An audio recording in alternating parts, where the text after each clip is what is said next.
in our oxygen therapy and critical care case-based series. Today is session 10, titled Obstetric Considerations for Oxygen Therapy and Critical Care. With us today, we have Dr. Anna Maria Crawford, Dr. Kelly, Dr. Fatima, Dr. Iro, Dr. Borislava, Dr. Mariana, and Dr. Alhassandati.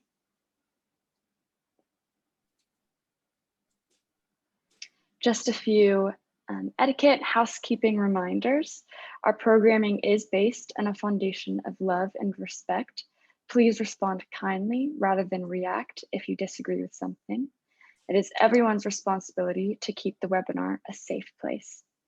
We will be using the chat function for Q&A, which is at the bottom of your screen. So please send all questions through the chat box and feel free to introduce yourself there as well. Please turn on your video and position your webcam effectively to show your face if you are alone, or to capture the whole group if you're with people. If you have any IT issues, please send a message through the chat to Echo IT. This session is being recorded and your attendance is consent to be recorded, so thank you. And please be mindful of infection prevention and control. Try to limit the number of people joining from one gathering place and practice physical distancing. If you would like interpretation, there is interpretation available. You will need a new version of Zoom for this to work. So at the bottom of your screen, there's an interpretation option.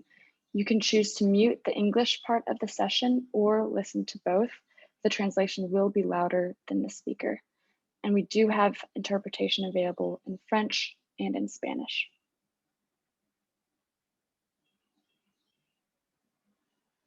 So with that, we would like to turn it over to our panelists to begin our session. And just before we begin, also would like to welcome Dr. Rima, who is joining us as a panelist today as well from UC San Diego. Thank you for that.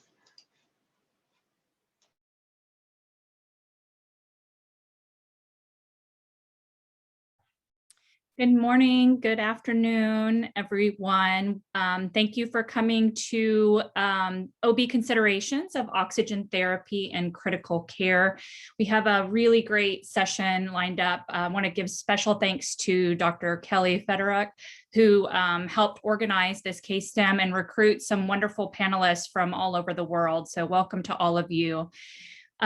Just wanted to remind everyone that you can follow along on the Global Anesthesia and Critical Care Learning Resource Center. I put the link to that in the chat box already. So this is what we will use to advance the content of the case. Also want to remind everyone that the webinar sessions here are co-hosted by Stanford Global Anesthesia as well as Assist International. And we strive to make sure that education is open access and free to all of our learners and free from advertising. And so we try to refrain from having any conflicts of interest. We do not take medications. We do not take money from advertisers or industry sponsors. Assist International is a nonprofit organization. And also just a small disclaimer that the discussions that we have during these webinars and the information that is created on the Learning Resource Center does not replace clinical judgment by trained professional healthcare workers. It's really to encourage discussion amongst providers to answer common clinical questions. So you can see we're on the Learning Resource Center. There's several courses on the Learning Resource Center, and today we're going to go into the Oxygen series, for those of you who have not used the Learning Resource Center before. Within the Oxygen series, we're going to use the Oxygen Therapy and Critical Care Case-Based Discussion series. And today we're going to go down to part 10, which is our Obstetric Considerations for Oxygen Therapy and Critical Care. Once you log into the LRC, you can see previous sessions that we have had, and there are videos uploaded. So if you'd like to watch those previous sessions, you can. You do need to log in. The accounts are free. And here we are at our case. So we'll go ahead and get started. We're going to talk about a 28-year-old pregnant woman who presents with fatigue and shortness of breath. And just wanted to start with a few facts about obstetric patients. So maternal mortality is unacceptably high across the globe. Every day in 2017, approximately 810 women died from preventable causes related to pregnancy and childbirth. The majority of these maternal deaths occur in low and middle income countries, with 94% of all maternal deaths occurring there. Maternal mortality is highest for adolescent girls. So girls aged 10 to 14 face a higher risk of complication and death as a result of pregnancy than other women. And this represents an inequity in access to quality healthcare services. So skilled care before, during, and after childbirth can save lives of women and newborns. So these are some of the statistics that inspire us to change our practice and continuously improve and evaluate our practice.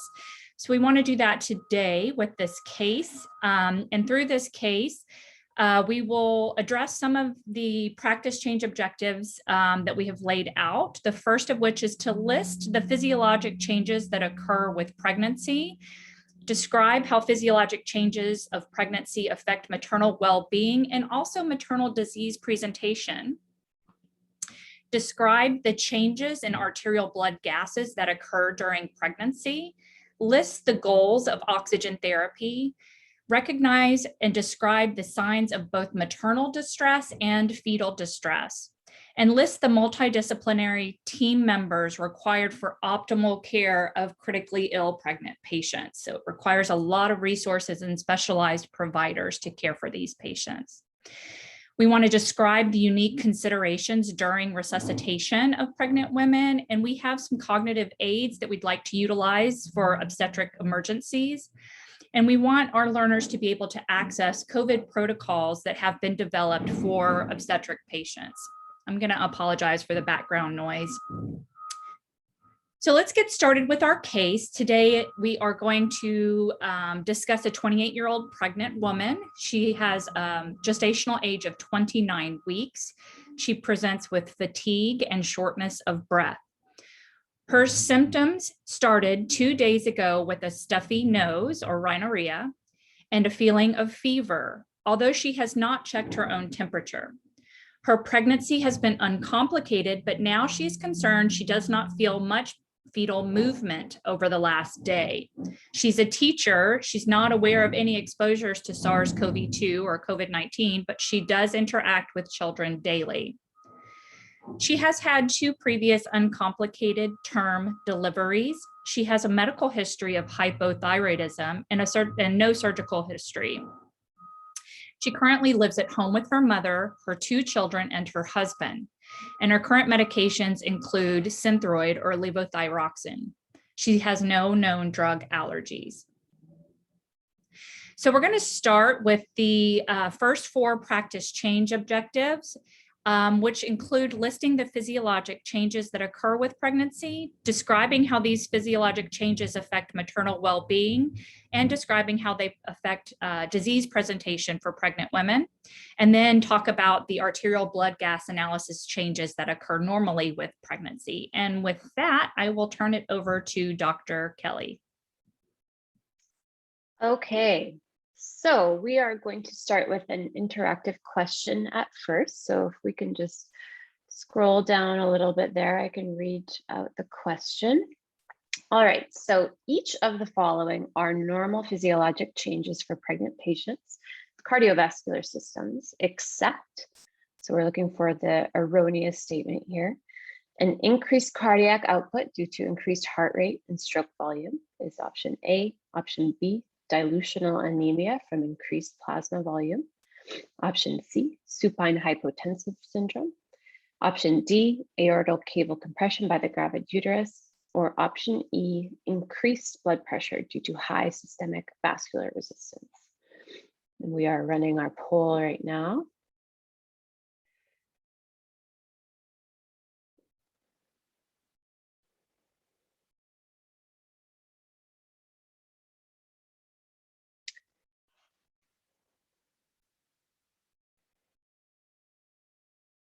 Okay, so we've nearly a minute there. There's still some changes happening here on the poll. We're at a minute. I think we'll cut it off there. Is that okay? Good. Okay, so we can see the poll results. There's quite a majority with people choosing answer E, which was increased blood pressure due to high systemic vascular resistance. So the majority of you chose that as the incorrect statement. That is the correct answer, having high blood pressure and high SVR being wrong. Dr. Rima, are you able to contribute anything to that question? Any pearls or experience on how that might affect us caring for a pregnant woman? And we'll go with the knowledge that in normal pregnancy, our blood pressure does fall a little bit and our vascular resistance does fall a little bit as well. Any comments at all? Nothing to add, really. They're fairly self-explanatory, right? Once you understand the physiology. Perfect. Okay, thank you. All right, so we can scroll down to the next question here. Now, this is pertaining to the respiratory system. And the question is, each of the following are normal physiologic changes for pregnant patients' respiratory systems except, and option A is decreased oxygen consumption. Option B is increased tidal volume and respiratory rate. Option C is a respiratory alkalosis. Option D is a decreased functional residual capacity. And option E is rapid desaturation during periods of apnea. We're at about 30 seconds on the poll. I'll give it a little bit more time here. And I also see a bit of a majority forming. Okay, we're at about 50 seconds now. So it looks like we're getting a majority of answers selecting A. Some other options being selected as well. Okay, so 58% of you selected question A as the correct answer, but the incorrect statement, which is decreased oxygen consumption, and that is correct. Dr. Mariana, do you have any comments on this at all? Any pearls with your experience that can help our participants understand why this is the incorrect statement? Significant respiratory changes occur during pregnancy, and from the early pregnancy till delivery, all of them increase. And especially there is a increased tidal volume, and a little bit respiratory rate increases. And on the other hand, residual volume is lower, and therefore respiratory capacity, total lung capacity remains normal, but in cases of effort, in cases of hypoxia, because of low residual volume, desaturation and hypoxia is significantly lower, is significantly often in pregnant women. Yes. Yes, very true. And we see that when we're doing general anesthetics and intubations and whatnot in our sick pregnant ladies. But right, and then yeah. Sorry, if I may, I think the majority of people did answer A, which is not a change with pregnant patients. However, there were a significant, if both, we have a poll that we launch, and then some people will also answer in the chat box. And option B was also selected more frequently than I might have guessed. And so I think there may be some room for further explanation about the tidal volume and respiratory rate, and how that is a normal physiologic change for pregnant patients. Sure, yeah, we can comment on that. So overall, we see an increase in the minute ventilation in a pregnant woman, especially as the pregnancy progresses to term. And that is in part to a slight increase in the tidal volume, but also the resting respiratory rate. And when we talk about the arterial blood gases, we'll see how that's reflected on the physiology as well. That is a normal finding in a typical pregnant person. The reason that question A was the correct answer, but the incorrect statement was that there is quite an increased oxygen consumption in pregnancy. And if you think about the requirements that the mother is providing for her own body and also the developing fetus and the placenta, there's a lot more energy being utilized and a lot more oxygen being consumed. So that is why that answer was, like I said, the correct answer, but the incorrect statement that we don't see normal decreased oxygen consumption in pregnancy. Thank you, Dr. Kelly.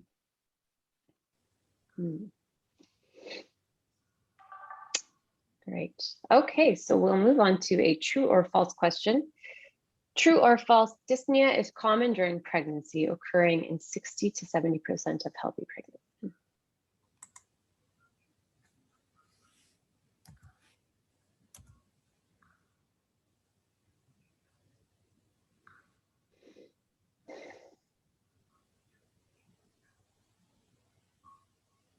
And it might be a good time to remind people that dyspnea may be a subjective feeling as well. This might be something that the mother or any patient comes mentioning that they feel like they can't catch their breath.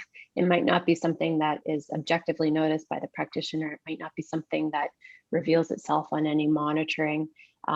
It can always just be, like I said, a subjective finding that might be self-reported by the patient.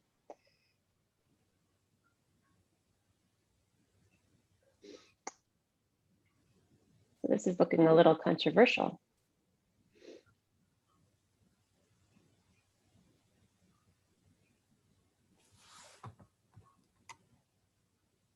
Okay, so 60% of people said that it is true that dyspnea can commonly occur, and 40% said that's false.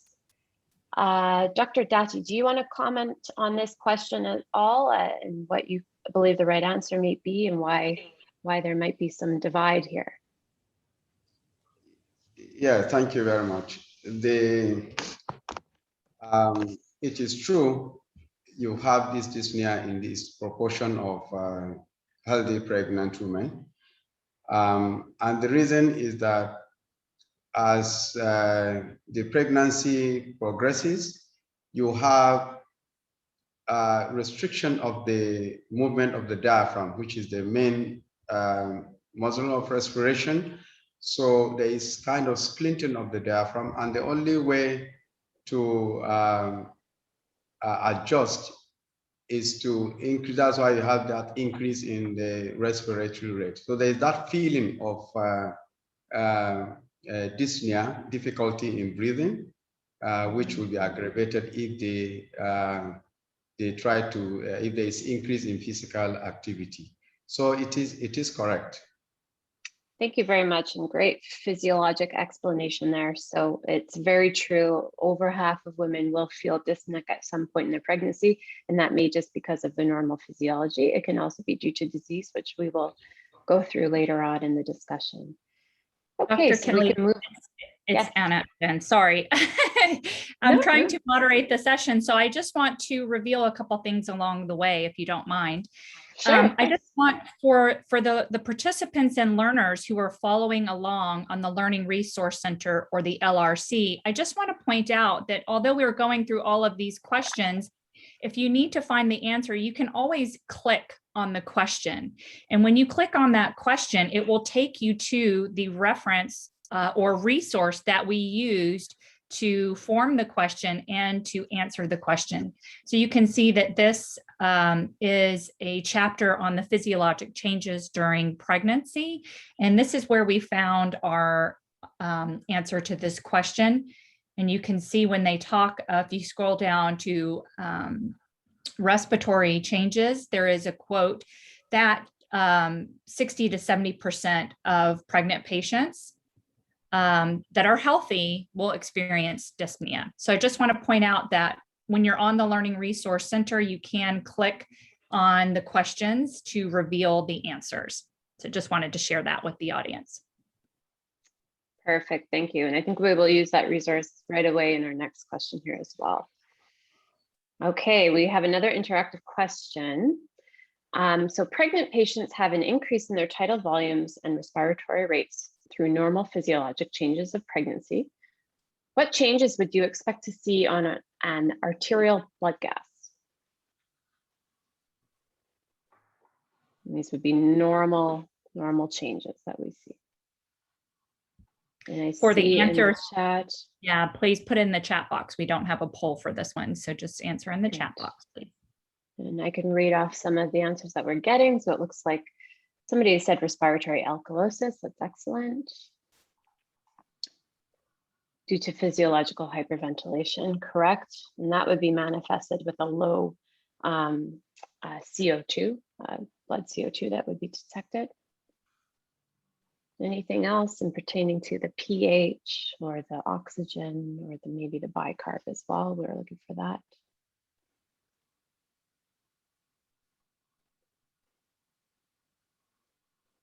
Somebody else confirmed alkalosis, where you get around a CO2 of 32 millimeters of mercury. Lots of consensus on respiratory alkalosis. That's great. Good. All right, should we perhaps move on to the resource there, and we can review what normal changes we see? Great, so this is an excellent resource, and as Dr. Crawford mentioned, this is accessible on the LRC, and there's a lovely section on respiratory physiology and pregnancy. And this is a great question because this might influence how we care for women who are in respiratory distress or sick with any other critical illness, because it's important to know what our normal findings are. Okay, so this is table 1.4, and it lists changes that you see in the first trimester and also in term at the third trimester versus a non-pregnant patient. So the group consensus was a respiratory alkalosis, and that was particularly mentioned that you might see a lower CO2. And we can see as we move from non-pregnant into the first trimester and then into the third trimester, there is a drop, and that would be a normal finding to see a lower CO2. That's excellent. Now, because we have lower CO2 and an alkalosis, our pH will reflect that. So whereas a non-pregnant patient might have a normal pH at about 7.4, which we would consider for an adult, or slightly acidotic with a little bit lower, that would be abnormal to find in a pregnant woman who was later in her pregnancy. So we can see that she's a little bit more alkalotic with a normal pH of 7.44. And now, thankfully, we do have some compensation. Our body does compensate for that alkalosis, and there's a slight metabolic acidosis, and you can see that because we have a slightly lower bicarbonate, and that's reflected in this table as well. Our oxygenation, we can see there's a slightly higher PaO2 at term as well, so that's just another finding as well. Great. Okay. Well done, everybody. Good, and we have another interactive question below. We're going to ask you all to list some obstetric causes for dyspnea and acute respiratory failure. And is this also going into the chat as well? That's correct. So if everyone can type into the chat something that comes to mind that would cause dyspnea or could be a cause for respiratory failure resulting from obstetrics.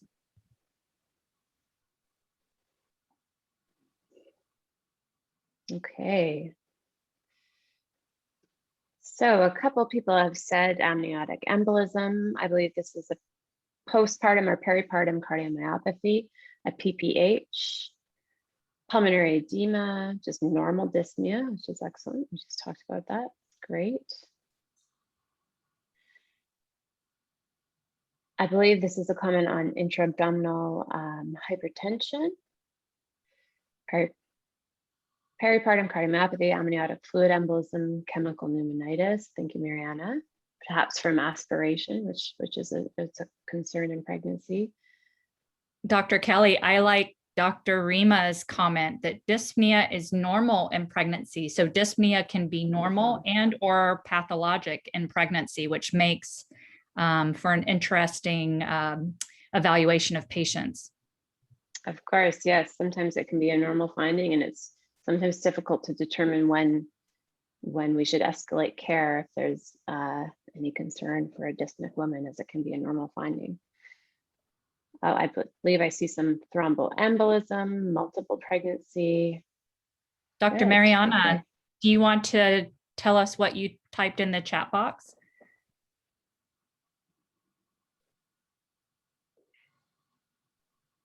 Could you repeat, please? What did you type in the chat box? What was your learning point for obstetric causes of dyspnea and respiratory failure? I put hypertensive disorder and perioperative cardiomyopathy and chemical pneumonitis and septic abortion. You also put tocolytic induced pulmonary edema, isn't it? Yes. Yeah. Great answers. Great. I see HELP syndrome, fluid overload, sepsis, cardiac failure. There's lots of variety. Shall we take a look at our resource here? Great. Okay, so this is a nice table that summarizes some obstetric and also non-obstetric causes. And I'd like to start with the right side of the table first. What's nice about this is it lists conditions that can definitely worsen because of or during pregnancy, but may also happen outside of pregnancy. So something that's very important to consider is venous thromboembolism, and that may be a DVT that becomes a pulmonary embolism. That's very important. Cardiovascular disease often worsens in pregnancy if it was pre-existing. Same with pulmonary arterial hypertension. Some asthmatic women really struggle during pregnancy as well. We can see respiratory infection in the case of the current pandemic. Neuromuscular disorders may worsen, and then pregnant women also are prone to sepsis. Now, the obstetric causes that are unique to pregnancy, most of these were mentioned in the chat, so it's excellent. So hypertensive disorders of pregnancy, whether that be gestational hypertension or preeclampsia, they are associated with pulmonary edema and potential dyspnea. Amniotic fluid embolism is definitely a very, very high risk cause. And some more rare cause would be ovarian hyperstimulation syndrome earlier in pregnancy. We have the peripartum cardiomyopathy that was mentioned, chemical pneumonitis, as Dr. Mariana mentioned, same with tocolytic induced pulmonary edema, and then some other infectious causes as well. Now, Dr. Dati has raised his hand. Would you like to comment, Dr. Dati? Yes, I want to say that the participants should not forget the fact that in sub-Saharan Africa, in the rural setting, anemia is an issue now.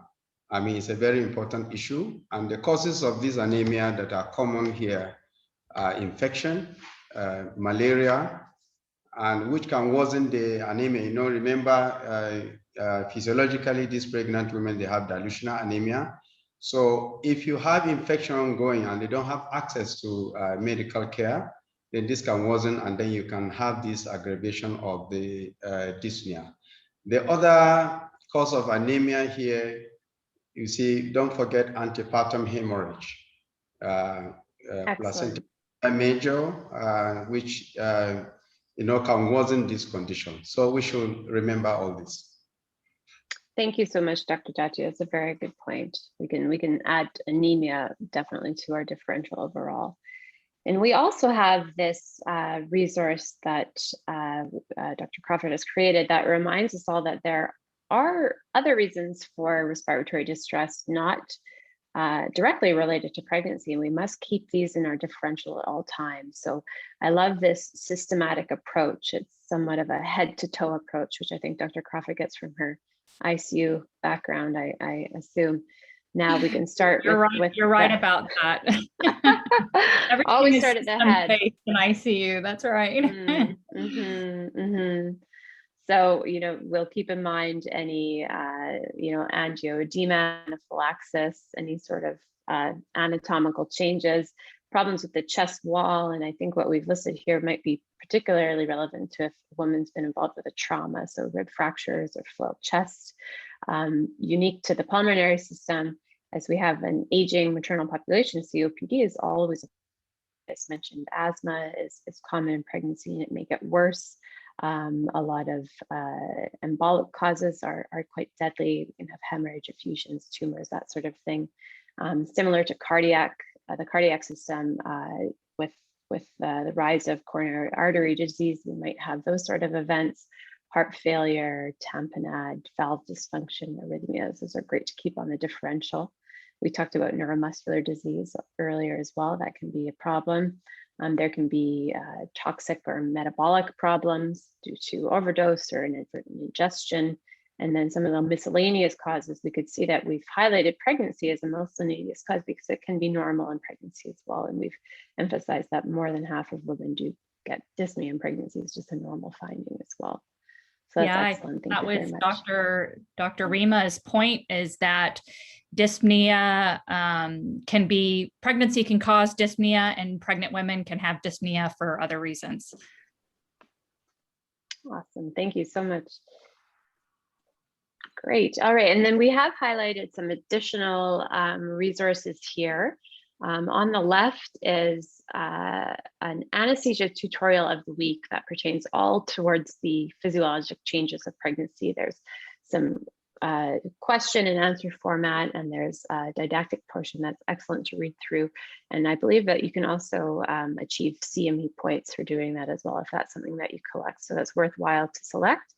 And on the right, we have a short video about pregnancy physiology that I believe is less than 5 minutes. That's also a great summary of some of the normal findings in pregnancy that may influence how a woman may present if she's healthy or if she's in distress as well.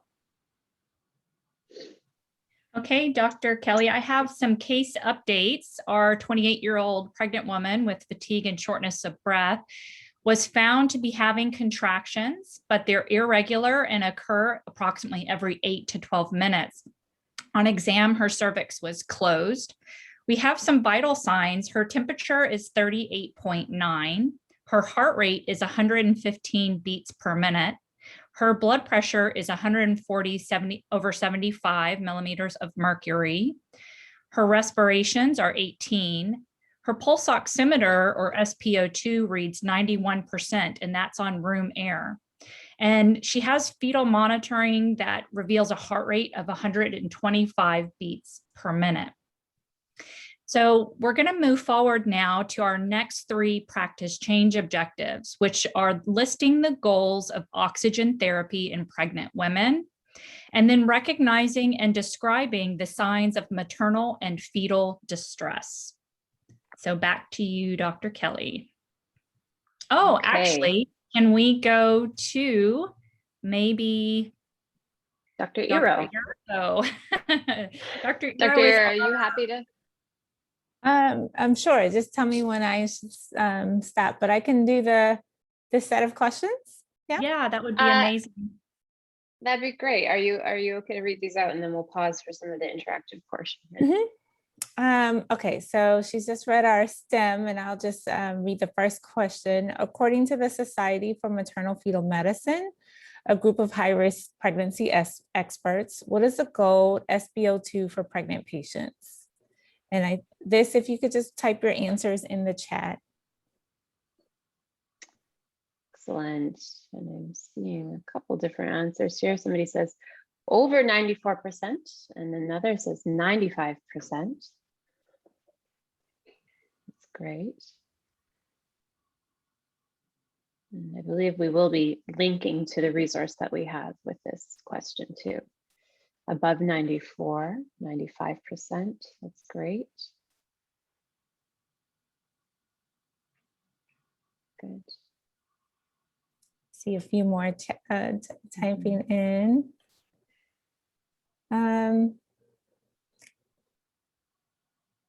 See 100.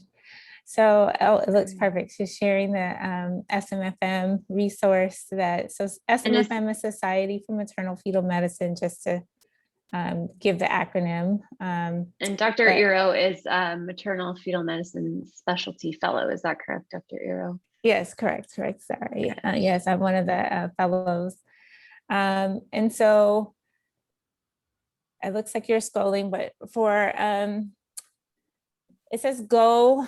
So when do you call somebody? If it's less than 95%. And so is how they kind of have it listed here on the protocols for outpatient care. And so it looks like a lot of you interpret it, depending on how you interpret it, 94 is when you act, or 95, your goal should be 95 and above. And I saw a lot of those answers in the chat.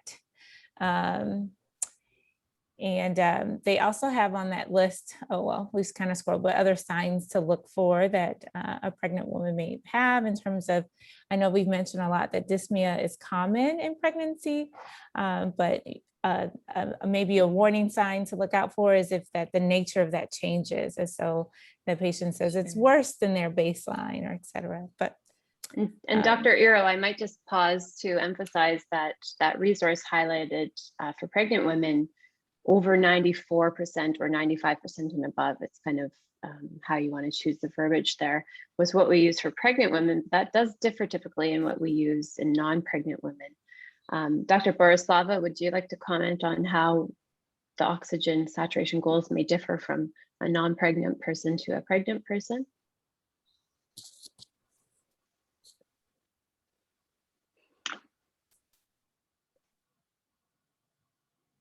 Oh, sorry, Dr. Borislav, you're muted. There Sorry you go. for Thank that. you. That's okay. Pregnant women has oxygen consumption increase, and it's necessary to be to have more than 95% because of the baby. If you have a lower oxygen saturation, then the baby is compromised, and you can have a trouble with the baby. This is the biggest thing you must think about, that if you have pregnant woman and some of these signs, it's very big sign if you have a low saturation in women which are pregnant. It's a very serious sign that something is wrong. Thank you, Dr. Borislava. And we may accept an oxygen saturation of 92% and above for somebody who's non-pregnant, and that may change on their individual situation, but we're not as liberal with our pregnant patients. Yes. Exactly. Great. Okay, well, we can scan down to our next polling question. Now, which of the following oxygen delivery devices can be used in pregnant patients? And the first option is a Venturi mask. The second option is a mask with a reservoir bag, or also known as a non-rebreather mask, nasal prongs or cannulas, high flow nasal cannula, or the last option, which is all of the above.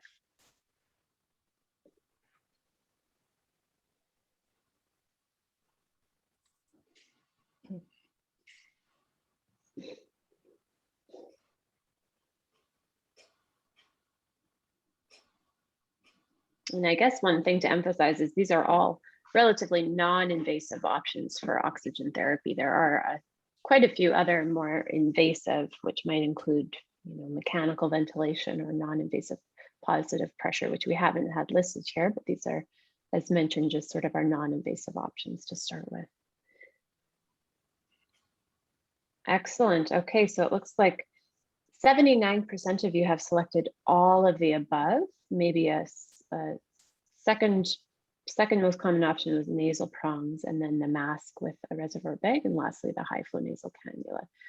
That is great. So basically overall, we are able to give all of the non-invasive oxygen delivery options to pregnant women, similar to what we would give a non-pregnant women. So the majority of you were correct in selecting all of the above. And Dr. Borislava has raised her hand. Would you like to comment again, Dr. Borislava? Yes, I would like to comment, because if you live in low or middle income settings, maybe you don't have all these options, but every option is better than nothing. You must deliver oxygen somehow, and all these non-invasive techniques are acceptable, especially in pregnant women. And if you have anything of this, you will use it. Thank you so much. Excellent point. We are happy that we have almost all these options, but there is no situation in other parts of the world, unfortunately. Wonderful. Thank you. Dr. Borislava, I think this is Anna again. I think that is an excellent point. I think you have to use what you have within your resources to provide oxygen to the pregnant woman and her unborn child. I do want to remind some participants that using these devices, and we have covered this in other discussions, but using these devices with the flows that are recommended can help you optimize your oxygen delivery. For example, with a nasal prong or cannula, the flow can be anywhere from 0 to 6 liters per minute. But if your patient needs more than that 6 liters per minute, the nasal prongs may waste oxygen. So at that point, you would want to escalate to a mask if that is available. The mask with the reservoir bag should be used at 10 to 15 liters per minute. Not everyone has access to Venturi masks or high flow nasal cannulas, but those two have very specific flow rates.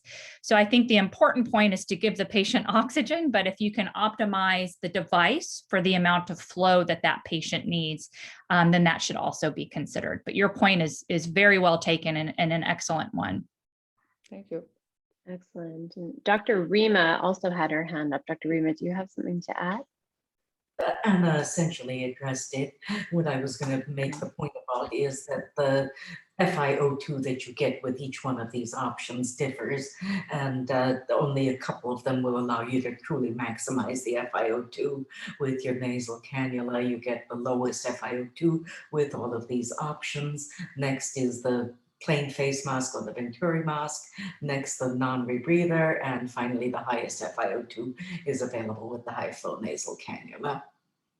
Wonderful, thank you. And Dr. Dachi, you also have your hand raised. Would you like to say something as well? Yes, thank you. I want to add here that the goal of this therapy is the oxygen therapy is to improve the maternal as well as the fetal well-being. So maybe I'm jumping the gun. There will be something on this coming, but you need to remember positioning of the mother so that you can improve the circulation perfusion to the baby. So if you can put the patient on the left lateral side, that would be good. Good point. You are right. We will definitely be addressing that in slides to come here. So I love your foreshadowing there. Great. Okay. Before we move on to the next case update, I want to bring all the panelists' attention to a question in the chat box that I think is excellent that we have not discussed specifically yet, and see if our panelists have a good answer. So Maria asks, in areas above 2,000 meters above sea level, do we consider the same goals in terms of oxygen saturation? I know in non-pregnant patients, we don't. We actually will allow for lower oxygen saturation. But what about the pregnant patient who lives at high elevation? Any of our obstetric experts have a good answer for that question? That's a great question. Dr. Borislava, your hand is raised. Would you like to speak again? Oh no, it's still raised. Okay. Sorry for that. Dr. Iro is going to contribute here. Thank you.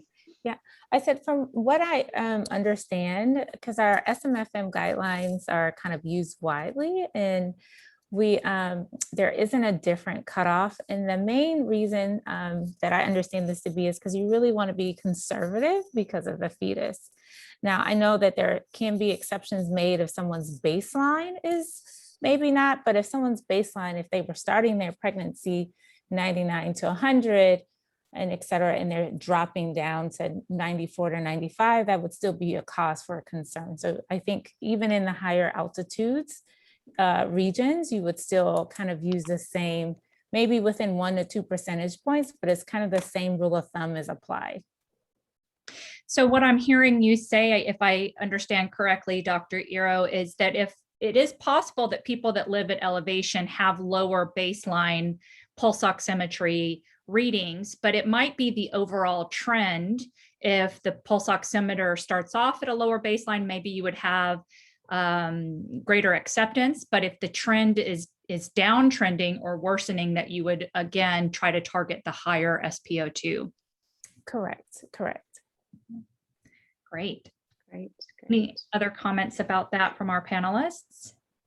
I was only going to say that I don't have much personal experience with working at high altitudes, but one imagines that the mother, in this instance, living at high altitude, is acclimated to that high altitude with all of the adjustments that that requires, which is an increase in the hematocrit. And so you take away some of her reserve because she becomes anemic during the course of the pregnancy. And I don't have any reason to believe that the fetus is in fact acclimated to that higher altitude. So I think that's where the recommendation probably comes from, is to be conservative and use the same guidelines at altitude as we do at sea level. Great. That's a very good point. Thank you so much. So we have a case update, Dr. Kelly. The patient was placed on oxygen by nasal cannula at 4 liters per minute. Initially, her SpO2 improved to 92 to 93%, but an hour later, she's requiring 10 liters per minute by a non-rebreather mask to maintain an SpO2 of 95, which is our goal. The health facility to which this patient presents does not have a neonatal care unit or the staff to care for a preterm baby, nor does it have an adult ICU. The decision was made then to transfer her to a center with the appropriate multidisciplinary team. Great. And this is where we will be tapping into Dr. Iro's expertise as a maternal fetal medicine specialist as well. I will read out the question, and Dr. Iro, if you don't mind guiding us through the discussion when we link to the answer here, that would be great. So in one systematic review, 75% of patients who were pregnant who contracted COVID-19 were asymptomatic. What are considered some danger signs for a pregnant woman that should prompt her to present for clinical care? And is this something that we'll see people enter into the chat as well, I think?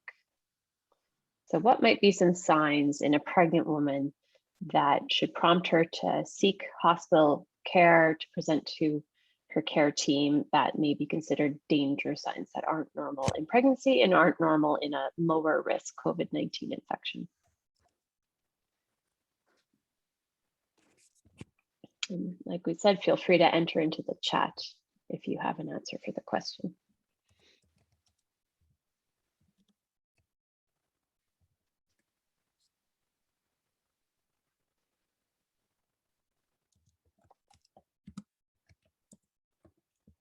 So one thing, maybe I can spur some discussion. Okay, we have an oxygen saturation, altered mental status, and that would be a lower oxygen saturation, I assume, than what our goals were that we previously discussed. Altered mental status, that's excellent. Worsening dyspnea from their baseline dyspnea, great. Pressure in the chest, or if they're feeling chest pain, if they're diaphoretic, or if they have a fever, that's great. Shortness of breath, severe dyspnea and altered mental status. I see somebody mentioning cyanosis. If they're in labor pains, they should for sure present. If there's a concern of HELP syndrome, a headache, if they're agitated, anxious, or restless. Wonderful. And I see even prior to that, there were some mentions about other obstetric things like rupture of membranes or bleeding, reduced fetal movement. And I believe in our first stem, we did have that happening with our mother. Is that yeah, that's right. You're remembering correctly. She had some decreased fetal movement and was concerned about that. She had dyspnea and decreased fetal movement. So she already has a couple of these, what might be considered danger signs in her presentation, doesn't she? Mm-hmm. Oxygen saturation, dyspnea, and decreased fetal movement. She has all of those. Mm-hmm. Great. Okay, Dr. Iro, are you happy to guide us through why some of these signs may be danger signs? Yes, sure. So I think I saw a lot of great answers and suggestions in the chat in terms of this dyspnea. Things that I would add is like cough, fever, malaise. Could be related. And all of this could be signs of like a respiratory compromise or impending respiratory compromise. And so we have a very low threshold to evaluate these and when a pregnant woman presents with this. I think also they could have like myalgias or just tiredness, fatigue. Sometimes they may not just come with the classic, shortness of breath or painful with breathing. And I think the resources that guided us to this did say that 75% of pregnant women were asymptomatic. So I think it's sometimes a little bit easier for you if the pregnant woman presents with symptoms, but sometimes the symptoms can be a little bit, there can be no symptoms, or they present with obstetric presentations, as some that I mentioned in the chat, which could also prompt evaluation for COVID or something else, depending on what you're seeing or what you're getting from the patient's history. And so I did just want to point that out as well. And then in terms of, well, I don't want to jump ahead too much in the vignette as we'll go down further, but other things to think about is that they may not be able to maintain their O2 sat, which is what we're actually kind of seeing in our previous, right? That she got supplemented, escalated on oxygen, and they're doing a lot more to maintain a SpO2 greater than 95%, which all kind of points to that there's something else underlying here that we haven't addressed just yet. And then, of course, we cannot forget about the baby, which I believe is our second thing. But at the same time that you're doing this evaluation for mother, we have to have an ongoing evaluation for the fetus. How is the fetus also responding to mom's hypoxia? Great segue. Agreed. So I just wanted to point out to learners quickly that fetal distress is a very broad term, and it can be used in many clinical situations. This source says that although it's difficult to give a precise clinical definition, obstetricians usually use it to indicate that the fetus is becoming hypoxic, which should prompt consideration of immediate delivery because neurologic damage can occur to the fetus when it's deprived of oxygen. This antepartum fetal testing is used to assess hypoxemia in high-risk pregnancies, and monitoring during labor supplies the information on the status of the fetus prior to birth. So with that, we have one next question. And Dr. Iro, we're going to ask you to contribute. Yes, go ahead. Go ahead. Yeah, I just wanted to add one thing about the fetal distress, because in terms of gestational age, and this vignette, the baby's 29 weeks, right? And so, but that may be differ where you are if a fetus is pre-viable in terms of monitoring. So I just wanted to kind of point that out. We would not be doing kind of the same monitoring for all fetuses, it would depend on their gestational age. And can you just remind our audience of what the common cutoffs for viability are and yes, how that might change our care? Yes, and so viability, one way to interpret it is at that time that you could deliver a fetus and offer intervention for that fetus. And depending on where you are and resources, that can be anywhere from 23 to 24 weeks gestation of pregnancy. And so that is like, depending on the area. I've seen some places go as low as 22. Again, it really just depends on if that baby were to be born for any reason, that you could have resuscitative measures for the baby.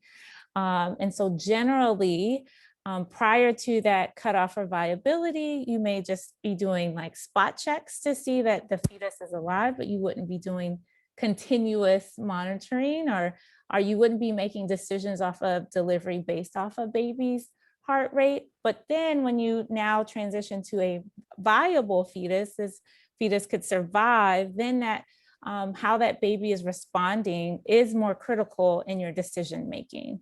And so I think we talk about how to monitor next, but I just wanted to add that point. Yeah. So for this woman, it's very key at 29 weeks because this baby is viable.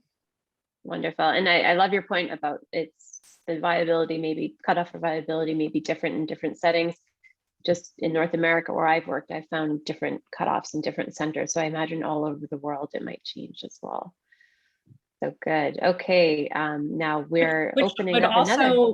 Which would also prompt our us and our learners to become familiar with what resources are locally available so that we know whether or not we should transfer the patients to a higher level of care or a different center that might have the resources available to give the best options to the mother and the child. So I think that's an excellent point. Thank you, Dr. Iro.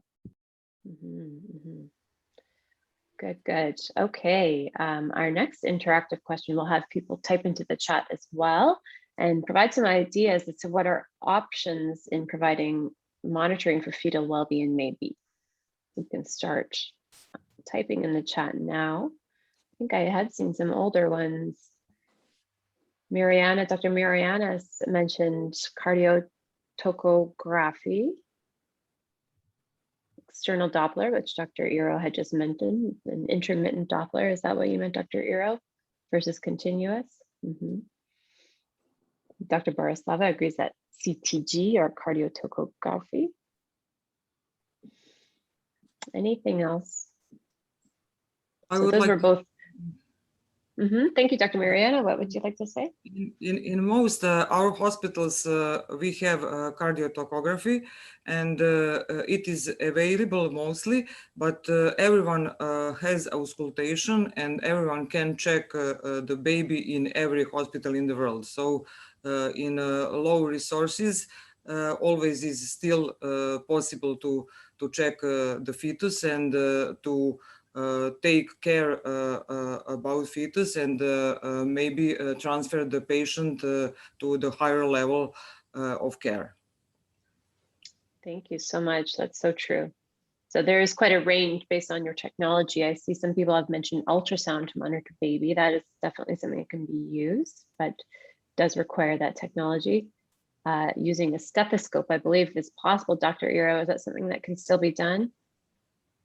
I'll admit I haven't seen it very much, but I think depending on your resource, maybe if you had the option of a fetal scope, probably be better for auscultation than a stethoscope. Okay. And also depending on the mother's body habitus, it may be difficult, but I have heard it listed. Good, good, good. Okay, there's ABGs on the fetal blood, and fetoscope was also mentioned as well. Manual intermittent fetal heart rate, external Doppler. Okay. I want to draw, if I may, draw attention to a question that Dr. Rima had asked earlier, and maybe have Dr. Dati or some of the other panelists give their experience about the viability of a fetus. What gestational age is a cutoff at perhaps a district hospital versus a larger center? Dr. Dati, could you comment on that perhaps?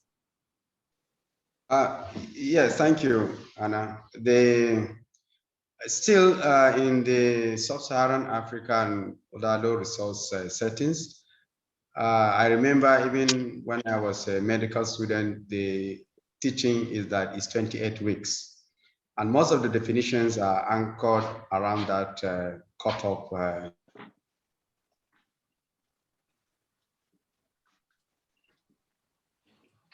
Around 28 weeks. 28 weeks is what we should always use for viability.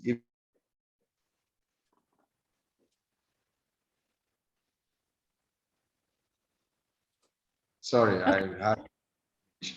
Now, I want to add that we shouldn't abandon the practice of counting fetal kicks. You know, where you don't have enough technology, all those things that have been mentioned, you can resort to using fetal kicks. I don't know the normal now, but I know that is what has been the practice. If the mother is stable enough, she can be asked to count how many times she feels the fetal kick, and that will give an insight into the fetal well-being. Excellent point. Dr. Iro, are you able to expand on that? Perhaps is there a normal range a woman at this gestation might feel, or when she should present if there's a concern based on fetal movement? for fetal movement, there are a lot of different, there's not one standard, but generally you might say, you've seen research about 8 to 10 movements by 2 hours. But most women with an active fetus will feel those movements within 30 minutes. And then most women will start feeling like early birth for first pregnancy, maybe around 22 to 24 weeks. They start be able to perceive that. For a second or subsequent pregnancy, they may be able to perceive it a little bit earlier. I think he brings up an excellent point. If depending on your resources, you don't forget to use the mother's perception of fetal movement. That's great. And to summarize, so our patient is 29 weeks pregnant. This is not her first baby. She presented with decreased fetal movement along with her respiratory symptoms. That's definitely concerning in this situation. Great. Okay. So great answers there. And we can see there's a range on the techniques you can use to monitor the fetus based on the resources and technology one has. In particular to our CTG, or cardiotocography. What are some of the reassuring signs? And I'll list the options that we have here in the questions. Dr. Iro, we're going to ask you to guide us through the answer here as well, but I will read it out. So which of the following is a reassuring sign of fetal well-being? A late deceleration of the fetal heart rate, loss of baseline variability in the fetal heart rate, a fetal scalp pH less than 7.2, a baseline fetal heart rate between 110 and 160 beats per minute. And we will be linking to a resource that will provide a nice summary of the answer here.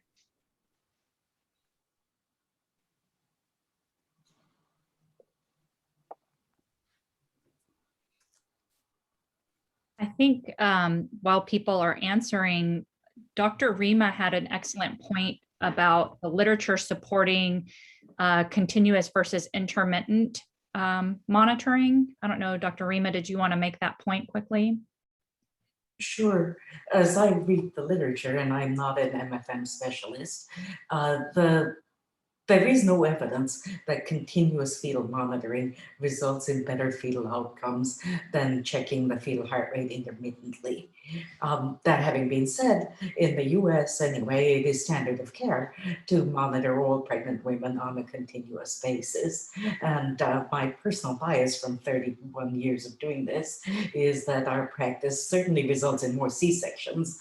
Whether it results in fewer bad babies or not, I don't know.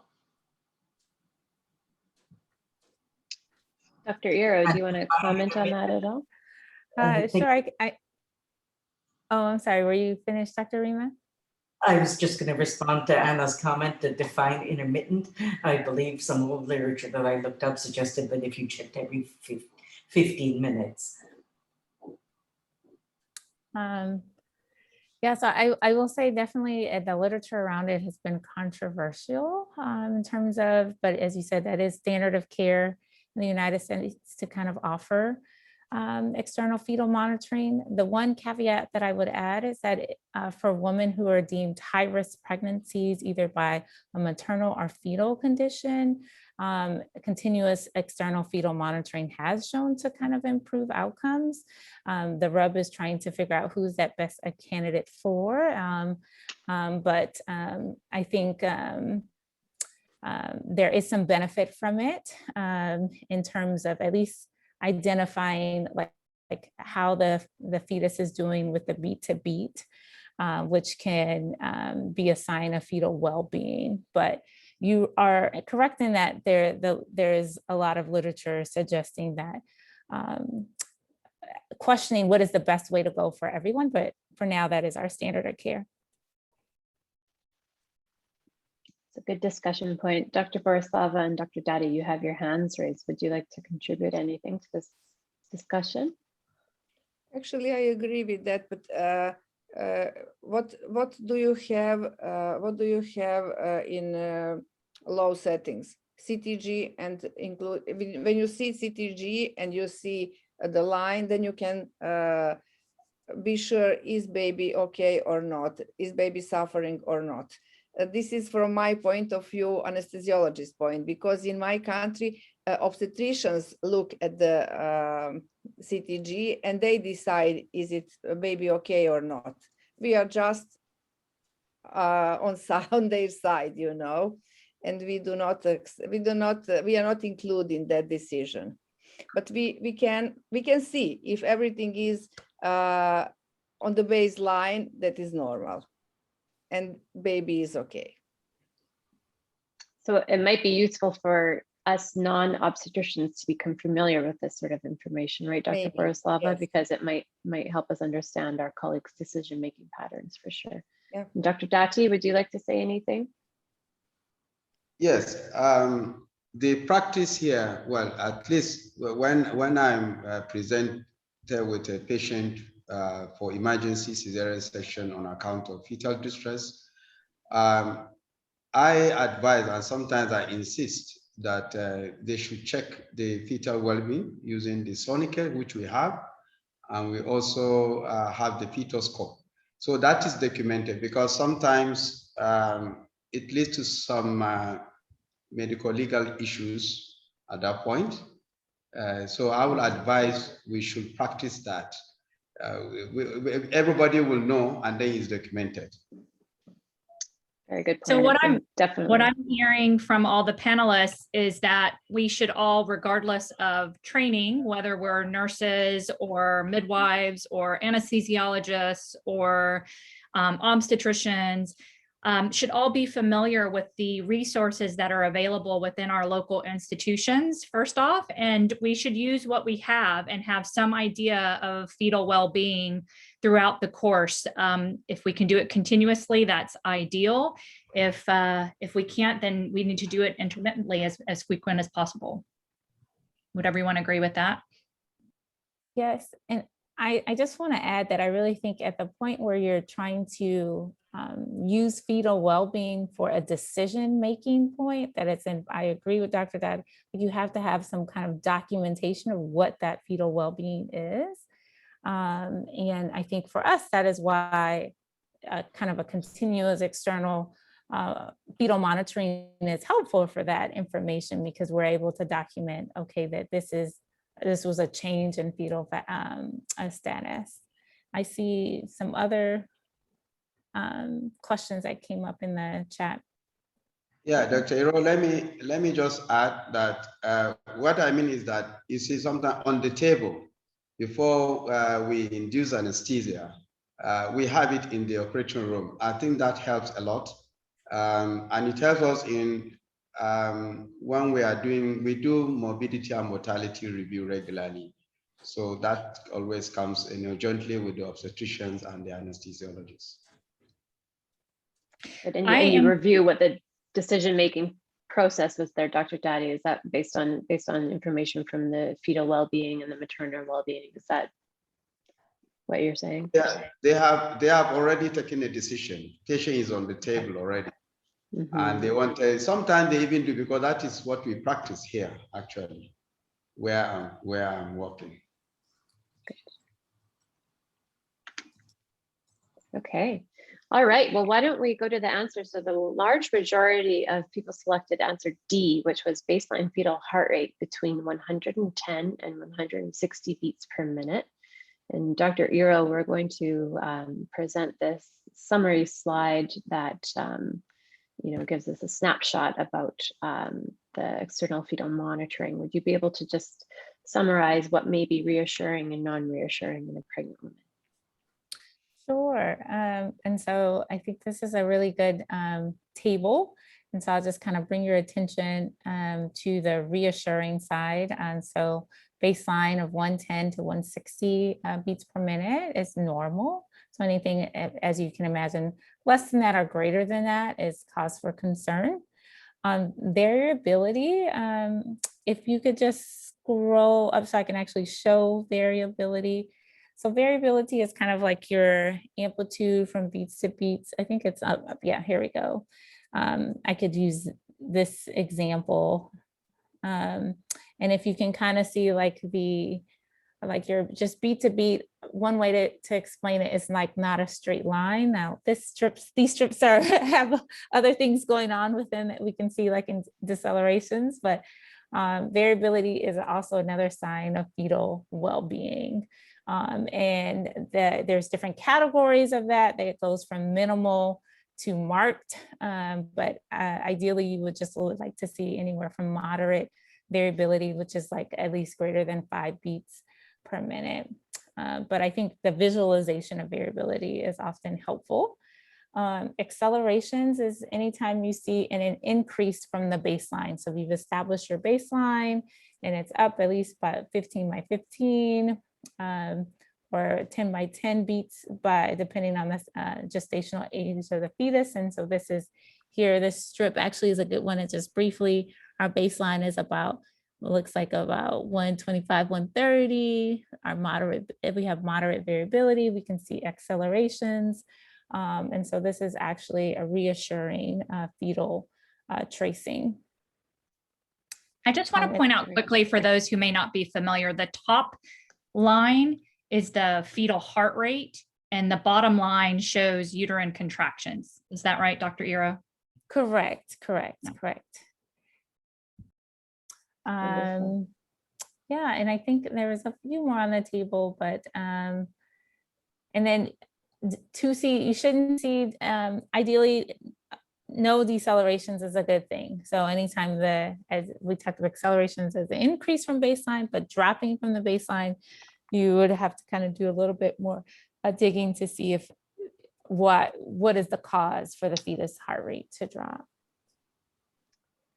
Great, and we did allude to it earlier, but correct me if I'm wrong, a lot of the non-reassuring signs that we would see in a fetus, whether it was decelerations or lack of variability, that's often due to fetal hypoxia. Is that right, Dr. Iro?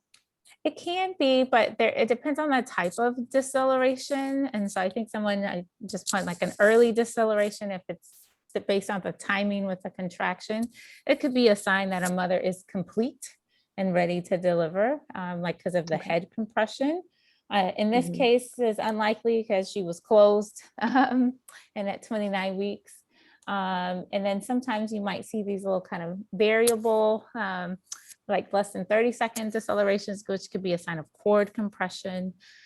So there is a little bit to the interpretation of them, but generally if you see like kind of deep sweeping decelerations, that is a sign of hypoxia, or recurrent, like kind of these variable decelerate, that could also be a sign of hypoxia.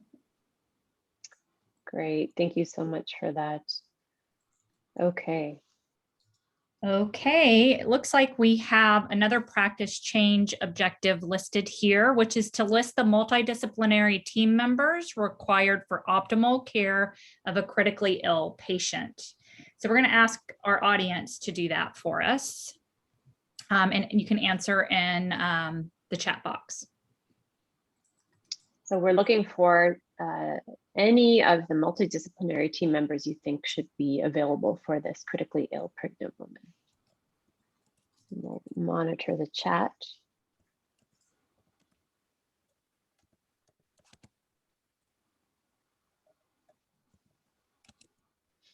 And there is some discussion in the chat from our previous question about availability of resources. So it's nice to see people explaining what they have access to and how that influences their decisions in monitoring. Great. Okay, so I see Dr. Borislava has mentioned obstetricians, anesthesiologists, and neonatologists. Ronald has mentioned an intensivist as an important member. I definitely agree with that. And an obstetrician. What about some of the non-medical doctor staff, people who are non-MDs, who maybe we want? Great, I see some mention about midwives, nurses, critical care specialists, other adult and neonatal specialists, wonderful. Pediatrician, for sure. Critical care nurses, a physiotherapist. I love that. Respiratory therapist, that's great. And we may all have different access to these personnel as well. So I realize that's something that may differ in your region where you are in the world. Cardiologist, neurologist, midwife, critical care nurse. Great, excellent answers. A nutritionist, that's wonderful, great. Okay, perfect, okay.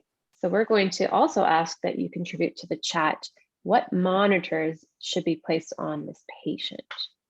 And I believe at this part of the STEM, we are considering transferring her. So you may want to think what you want to transfer her with as far as monitors, or it could also be with what she should be monitored on while she's in the hospital as well.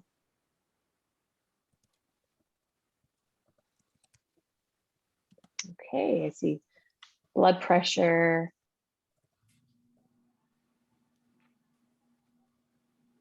Dr. Borislava mentioned non-invasive, but if necessary, invasive as well. And what kind of non-invasive or invasive monitoring are you mentioning there, Dr. Borislava?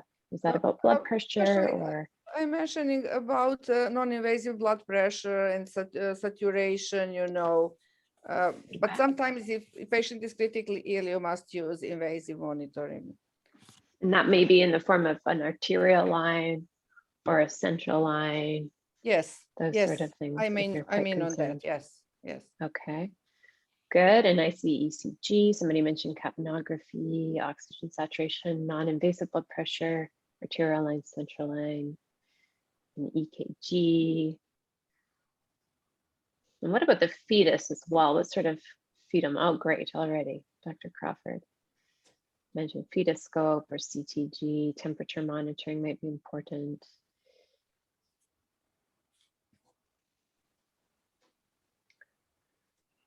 Oh, I love this. Somebody mentioned monitoring urinary output, potentially with a urine catheter.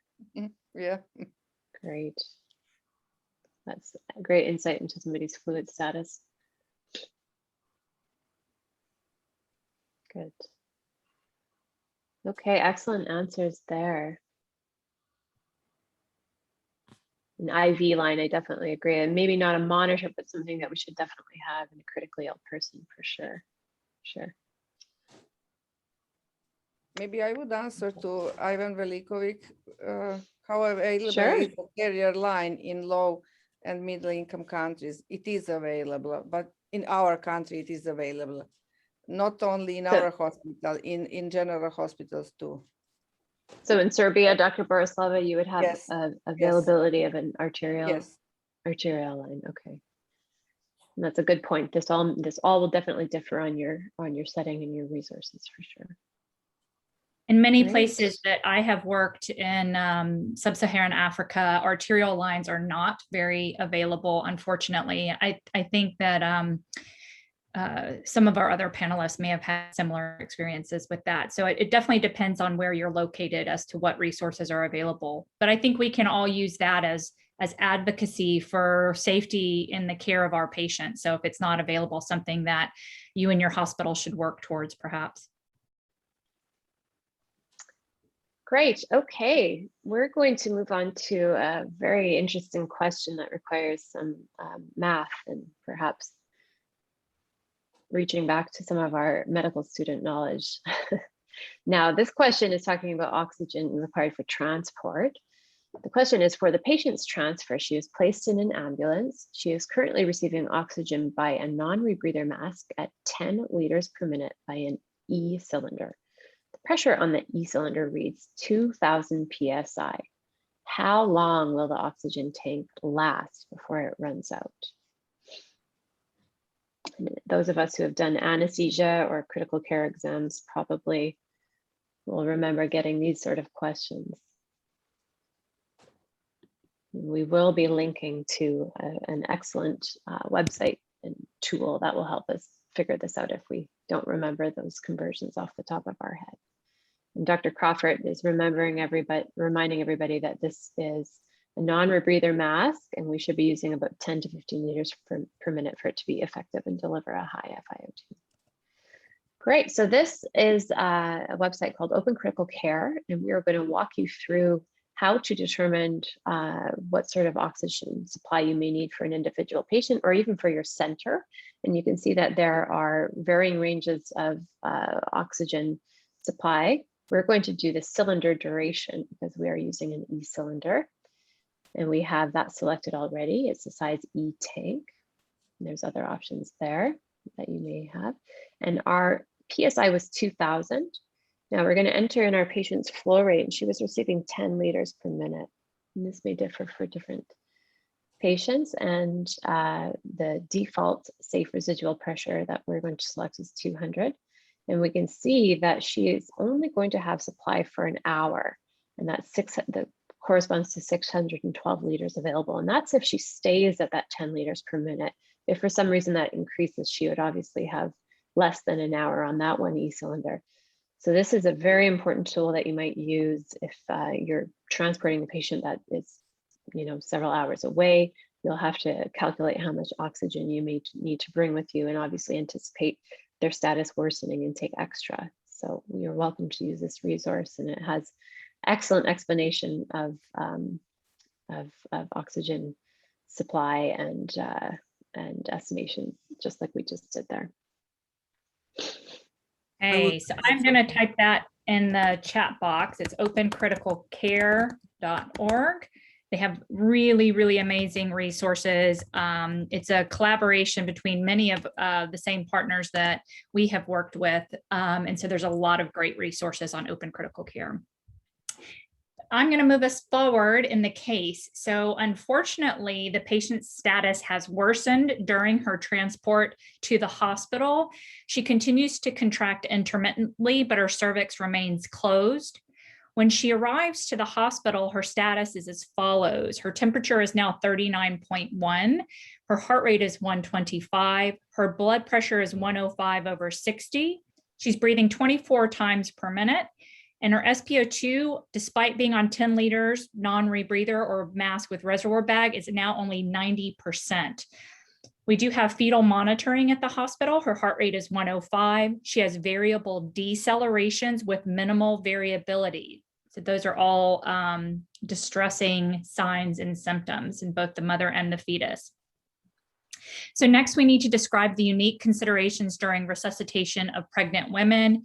We have some cognitive aids that we would want our learners to be able to utilize for these types of obstetric emergencies and be able to access COVID protocols for obstetric patients. Dr. Dottie gave us some foreshadowing on this next interactive activity. So I'll hand it back to you, Kelly. So we'll just ask in the chat that our participants list at least one unique intervention that we might use during maternal resuscitation.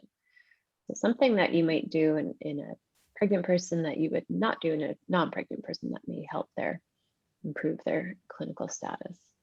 Dr. Dottie mentioned it, but also earlier in the chat, there was a question about this from, I believe, John asked a question about this intervention. I saw that question too, so we'll so I think it's good to go ahead and talk about that. So a couple people have mentioned that turning the patient onto their left side into a left lateral position, or manually displacing the uterus as well, is something that we can do to resuscitate, particularly a very critically ill woman. And the question in the chat was, why left and not right? Dr. Iro, are you able to contribute to the answer? Dr. Crawford answered it in the chat, but I'm curious to know why left and not right for uterine displacement. Yeah, I think I definitely think that I see different things in the chat, but basically we worry about aorta caval compression of the uterus. And it's best to be in the left lateral, so you can that's the best way to maximize flow to the uterus, to the fetus, as opposed to the contralateral position. Like, people can be on it intermittently, but if for the purposes of trying to maximize oxygen saturation, it is best to be on the left lateral decubitus position. I think our friend Santiago, who is a frequent visitor to our webinars, and we're so happy when he joins us, put in a great explanation in the chat box. The inferior vena cava, it actually runs along the right side of the body. So tilting the patient to the left will decrease obstruction of the vena cava, which therefore increases venous return to the mother's heart and allows for that continued generous cardiac output. So the left lateral position is preferred over the right simply because of the anatomic position of the inferior vena cava. Perfect. And one thing that I'll add that comes from our maternal ACLS is that most of our lines for resuscitating the woman, so IV lines or central lines, it's best to put them anywhere above the diaphragm. And that's, again, because of that compression on the vena cava, it may actually prevent any IV access that we've established below the diaphragm to actually circulate if there is significant compression. So central lines, preferably in the neck, IV access in the arms. We typically avoid leg or femoral type lines in pregnant women for that reason. So that's another unique point. All excellent points. And Maria also pointed out that that's important even during transport when the patient is in the ambulance, and anytime a pregnant patient is in active resuscitation, they should have that left uterine displacement. Okay, another update for the case. She arrives at the hospital. She's becoming more somnolent and difficult to rouse, and the following information is obtained. We had an arterial blood gas analysis, which shows a pH of 734, CO2 of 40, and a PaO2 of 100. And remember, she's on 10 liters per minute of oxygen by non-rebreather or mask with a reservoir bag. Bicarbonate is 20. Her full blood count shows 20,000. White cells, hemoglobin of 9, platelets 95,000. Her C-reactive protein is elevated, and she also has elevation of her transaminases from the liver. The chest X-ray shows multifocal bilateral parenchymal opacities. We also have some fetal information with a heart rate of 155, moderate variability, but recurrent variable decelerations. So things are looking a little more concerning, I'd say. Okay, so we're going to ask the next question based on this patient's arterial blood gas and use the knowledge that we've gained earlier in the chat. Now, we've listed it here. We're asking whether it's true or false if the following arterial blood gas is normal for this patient at this gestational age. And a reminder, she is 29 weeks gestational age. So we can type into the chat whether we believe it's true or false, whether this blood gas is normal.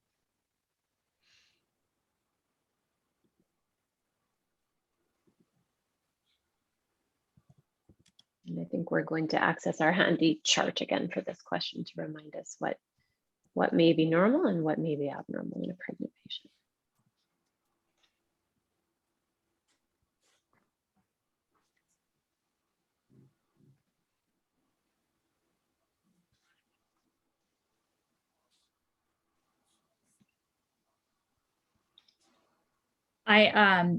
I actually like to see when answers are split almost 50-50, because it means that there's an opportunity for us to learn a little bit more about the content. So this is a very interesting poll, Dr. Kelly. Mm-hmm. Definitely, it seems a bit controversial. Should we move to our resource then? Sure. Okay, so only split 59% to 41%. So 59% people said false, that this is not a normal ABG, and then 41% said that this is. Yeah. We'll go back to the ABG chart and what's normal in the patient. And I'll just remind everybody, the pH was 7.37, the CO2 was 40, the PaO2 was 100, and the bicarb was 20.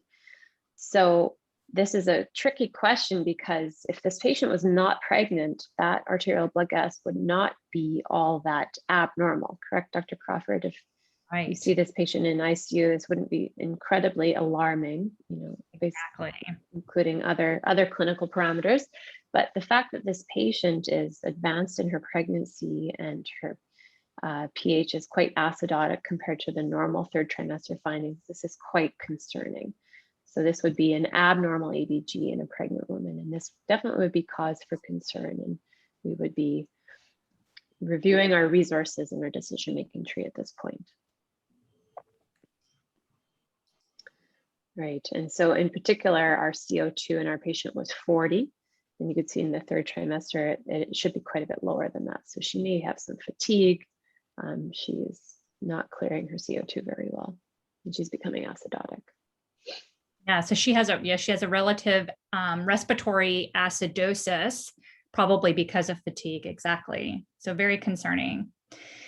So suddenly, and remember, just to point out from that last case update that before that we had decreased fetal movement, we had dyspnea, we had some hypoxia on SpO2, and all of those things were considered danger signs for the patient. But now we also have a relative respiratory acidosis, and now the patient has lost consciousness. So she had an alteration in her level of consciousness, so altered mental status, which is another danger sign. So she loses consciousness and unfortunately requires intubation for her hypoxia and is transferred to the intensive care unit. She has begun to contract regularly every 5 minutes, but her cervix is still closed and there's a small amount of blood noted. She's febrile to 39, her heart rate's 120, her blood pressure has softened, it's now 95/45, and her SpO2 is 95% on the mechanical ventilator. Speaking of mechanical ventilation, her mode is pressure control ventilation. Her FiO2 is 70%. The respiratory rate is set at 20. The tidal volume is 6 milliliters per kilogram, ideal or predicted body weight. The PEEP is 10. The plateau pressure is 35. Fetal monitoring, the heart rate is low, it's 105 with recurrent decelerations and minimal variability. So we have fetal distress still. All right, so all very concerning. Now, if we haven't already thought of it, we should be thinking what our disaster planning might be if this patient gets worse and goes into a cardiac arrest. So this next question pertains to that situation.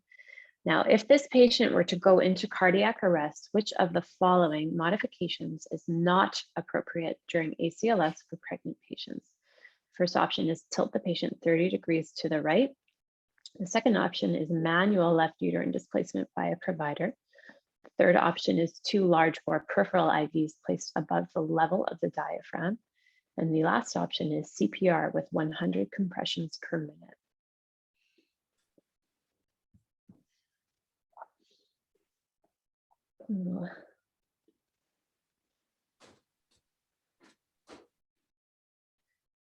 Give another 20 seconds or so for the answer. And we've alluded to this already a bit in our discussion, so it will be interesting to see what people think here. And when we mention ACLS, Dr. Crawford, I believe we're using the resource with the American Heart Association. Is that correct? Yes. For the ACLS.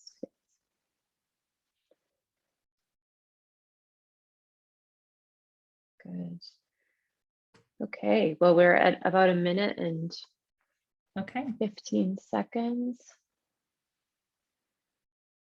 And we've got a large majority selecting answer A. Are we okay to wrap up the poll there, or are we giving it a few more seconds? Good, yeah. Okay. All right, so 74% of you chose the first option, which is tilt the patient 30 degrees to the right during CPR as the correct answer, but the least appropriate or not appropriate option during ACLS for pregnant patients.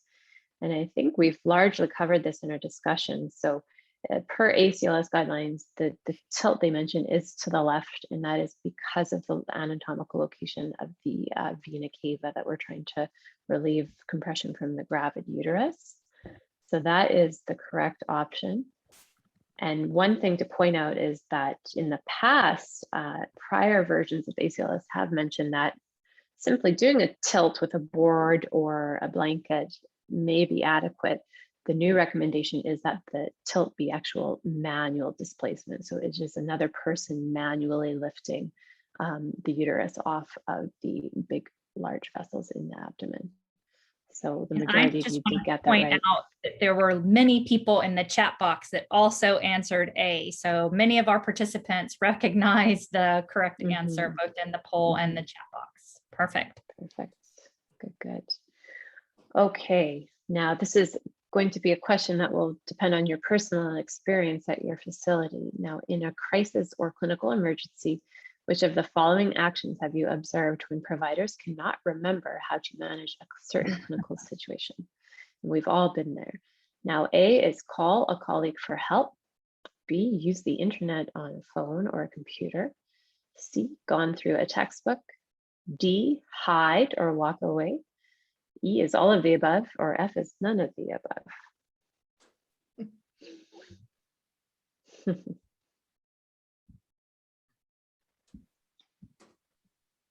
And I'm just going to read out another note by Dr. Santiago for the last question. He says that another interesting detail about left positioning is it helps to decompress the right iliac artery, which is the source of the internal iliac artery, which is the source of the right uterine artery, which also improves uterine perfusion. Well, Dr. Santiago, that is impressive anatomy knowledge, and I will definitely take that forward. He always has good answers. I'm happy when he's here.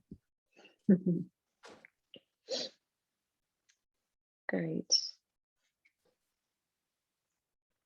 And there is some in the chat. Some people say E, none of the above, or all of, or sorry, all of the above. Yes. Yeah, I've seen all of these things happen.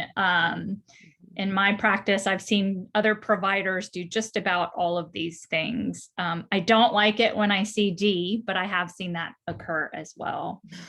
And it's usually not bad intentions. It's usually fear or not knowing what to do. Yeah.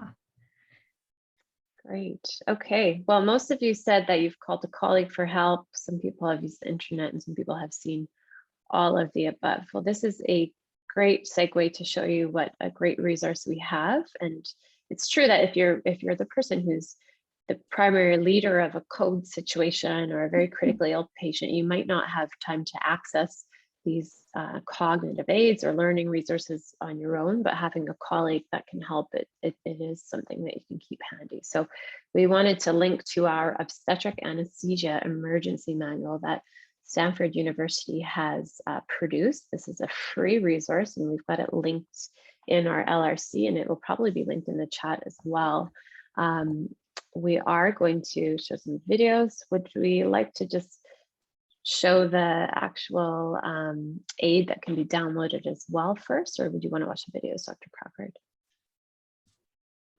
I think we can watch the videos and that way it'll give everyone the context, but I'll put the link to how you download it in the chat box. And again, it's available on the learning resource. Perfect. And while we're loading that up, I will just say this can be translated. Dr. Borislava and Dr. Mirjana, you were involved with the Serbian translation, is that right? Yes. So Yes. they were intimately involved in this. Yes, we have it. Stanford University School of Medicine. I'm one of the creators of the Obstetric Anesthesia Emergency Manual, along with Dr.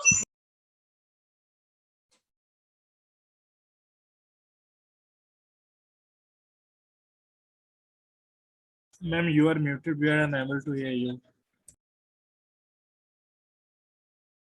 We are unable to hear the sound because you are muted. Yeah, I don't think we can hear the sound. I'm not too sure.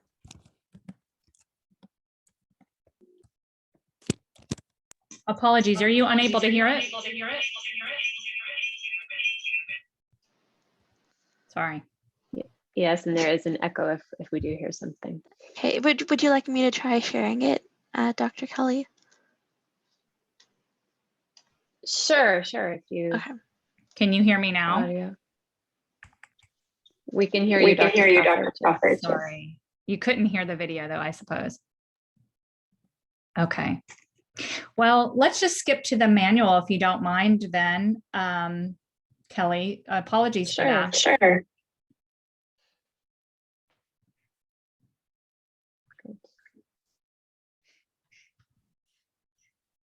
Okay, and are you still sharing, Dr. Crawford?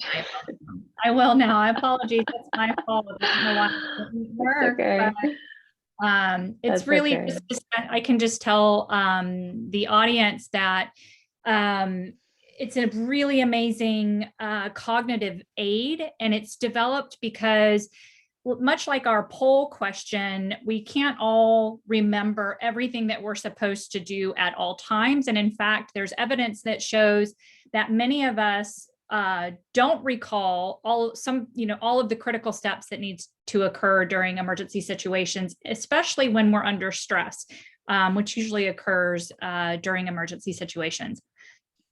So this cognitive aid has been developed by many experts to assist providers in recognizing all the critical steps that occur during certain emergencies. There's actually another cognitive aid for all emergencies, but this one is specific to obstetrics. And so you can see there's a scenario on maternal cardiac arrest, amniotic fluid embolism, anaphylaxis, maternal hemorrhage, a lot of the things that we've discussed today. And so this manual, I'll just show if I can do this and show the manual itself. You can easily flip through this manual and you can download it. It's free for download, and it has very brightly colored, easy to follow infographics about the different steps that should occur. So this first one is obviously for maternal cardiac arrest, but it goes through all of the things that should be done and considered for each of these scenarios.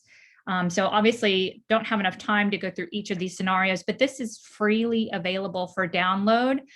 Oftentimes what we do in our institution is we have this printed, and there are instructions about how to print it, and we will have it hung on the wall in labor and delivery rooms or in operating rooms. You can use it in the emergency room. You can also have it electronically on your phone or computer so that you can access it whenever you want to use it. So also good to know that the team that has developed this is translating it into other languages in addition to Serbian. And here's the link for downloading the emergency manual here. And there's also a QR code if you prefer to do it that way. So excellent resource. Did you, do any of the other panelists who have used this manual want to add anything else about its use? Dr. Borislava, you have your hand raised. Would you like to comment? I just can say that it is fantastic manual. We enjoyed in translating that, and we enjoyed in looking at that, and it's so powerful and so helpful in everyday practice, and so easy to navigate through this. It's very useful tool, especially for young anesthesiologists and others who are not obstetric anesthesiologists. We don't have subspecialty here in Serbia yet. So many anesthesiologists work in obstetric ward, in other wards. So in some case of emergency, they now have a tool to observe in some special clinical situations what to do, not to run away and not to call the internet and other things. So I'm not the only one who's seen people run away. See, it happens. It's because of fear. Most of us get nervous and we get very stressed in emergencies. And so, we've asked a lot of questions during this webinar and session, and all the answers are in this manual. Mm-hmm. And you can even edit it to put your own facility's phone numbers and personnel in it as well. So it can be very specific for your facility. So it is great, and it is free, and we have the links there. So please look at that. Good.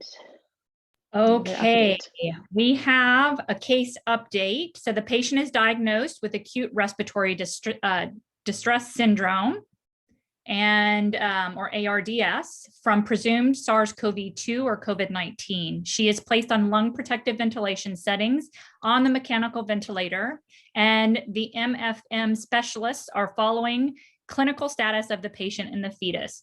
So I'm an adult intensivist. I can imagine this patient is in my ICU, and I call Dr. Iro to help me with the fetal monitoring. So Dr. Kelly. Okay, I think this is one of our last questions. So one strategy to improve oxygenation in patients with ARDS is to place the patient in prone positioning. Is this possible in pregnant patients who have a gravid uterus? True or false? We'll let the poll run here. And I know that this has been quite a popular and effective option in non-pregnant people during this COVID pandemic to prone them. So this is a good discussion point for sure.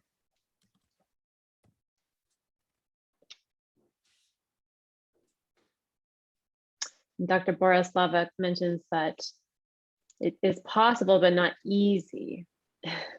You can imagine that, but we will That means let our poll run. you must have many nurses around you. That is the problem in our country.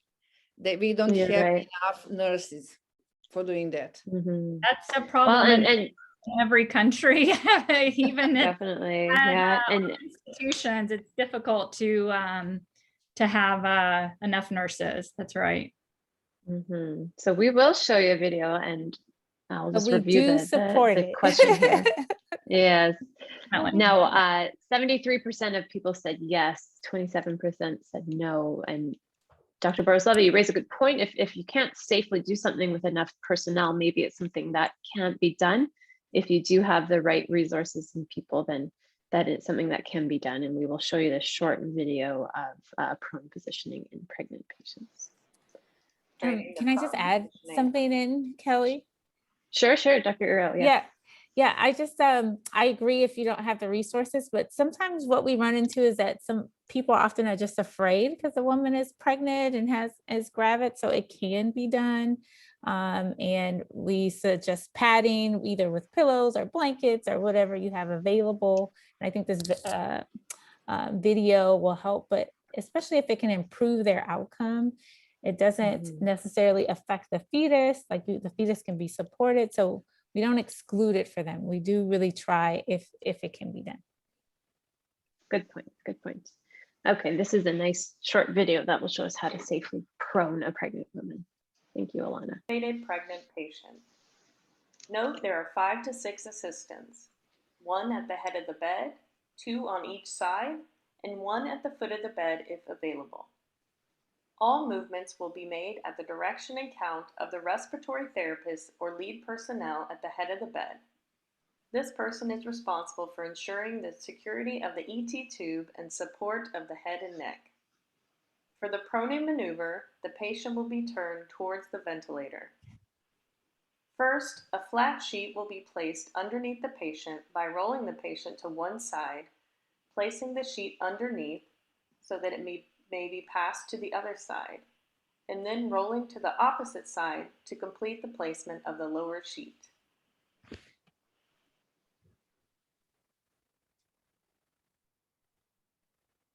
Once the patient is returned to the supine position, monitors including EKG electrodes may be removed. Next, 3 sets of pillows will be placed on the patient.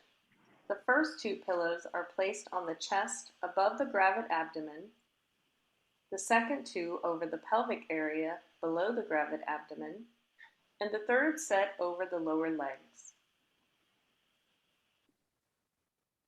A second flat sheet will then be placed over the pillows and the patient. The assistants on each side will roll the 2 sheets together towards the patient, encasing her in the cocoon fashion. The sheets must be rolled tightly to ensure stability of the pillows during turning. Again, all maneuvers will be made at the direction and count of the person at the head of the bed. The next maneuver is to slide the patient away from the ventilator.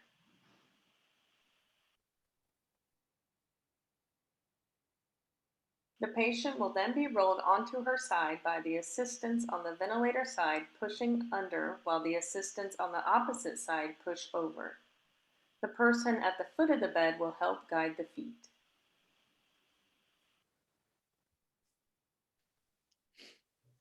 Once on her side, the assistants will switch hand position prior to the final prone maneuver. The assistants towards the ventilator will have their hands on top and pull forward and downward, while the assistants on the opposite side pull upward. Once prone, the head should be turned to one side and supported. Monitors can be replaced and the ET tube checked for security and patency. Pillows may be adjusted as needed. Next, we will check for space between the abdomen and the bed to ensure that the uterus is offloaded and fetal monitors can be placed. The arms can be positioned towards the head, down to the side, or one of each in the so-called swimmer's position. The head should be turned and the arms repositioned every 2 hours to avoid skin abrasions and pressure ulcers. All maneuvers can be reversed to return the patient to the supine position.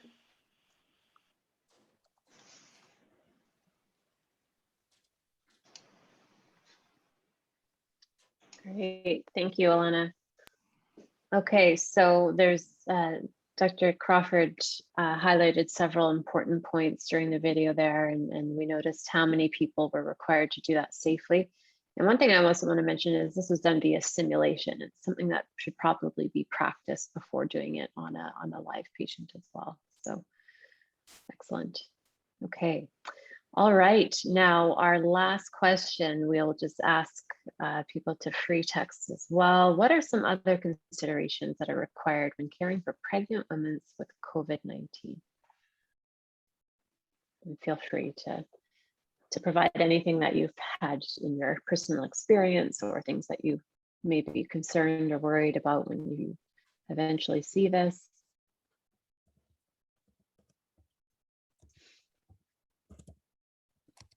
Some other considerations required.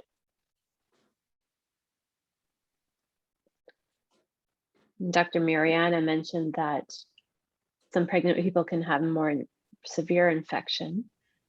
She's concerned about potential vertical transmission, using corticosteroids for both fetal lung maturity and also improvement in the maternal condition. Is that right, Dr. Uro? That's what we're seeing is kind of a double benefit of those steroids, right?